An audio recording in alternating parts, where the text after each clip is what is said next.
কষানো আমার হয়ে গেছে। এখন আমি সবগুলো সবজি ঢেলে নিই। ভালো করে নেড়ে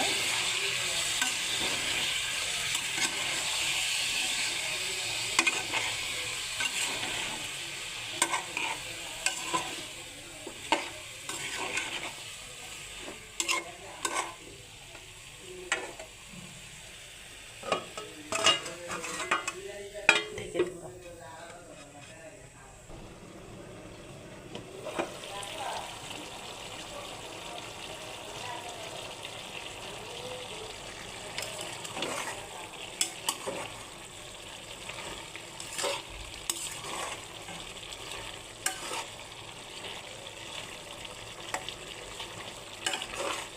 আমার আলুটা সিদ্ধ হয়ে গেছে, বাট কিছু ডাটা আছে ওগুলো এখনও সিদ্ধ হয়নি, তার জন্য আমাকে আরও কিছুক্ষণ ঢেকে রাখতে হবে।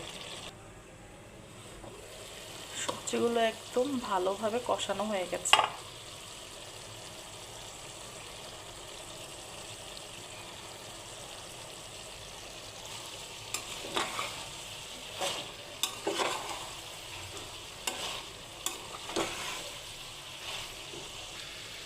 এই শুটকিটা চাইলে আপনি শাকও ব্যবহার করতে পারেন, এটা আপনার ইচ্ছে সম্পূর্ণ।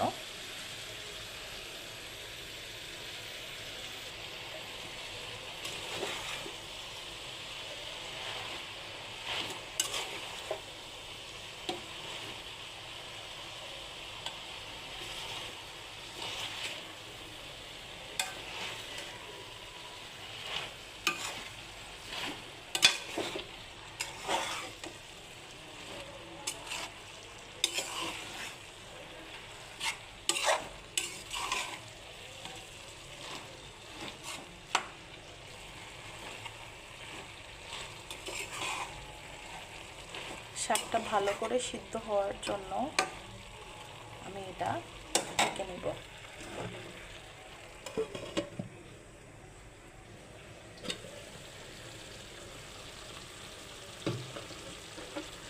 ফ্লেভারের জন্য 3টা কাঁচামরিচ আমি ভেঙে দিব।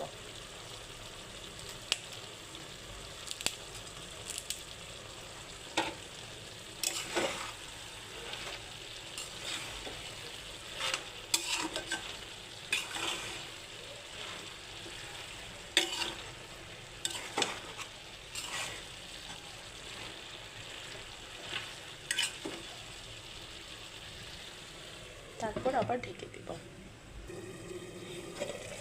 আমার শুটকির তরকারিটা প্রায় হয়ে গেছে।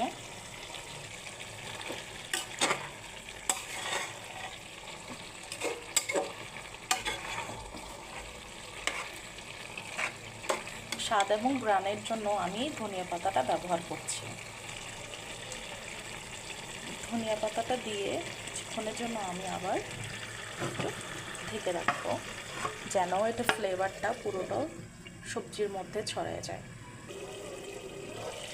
এই তো আমার হয়ে গেল হাতের কাছে কিছু সবজি দিয়ে চিতল শুটকি।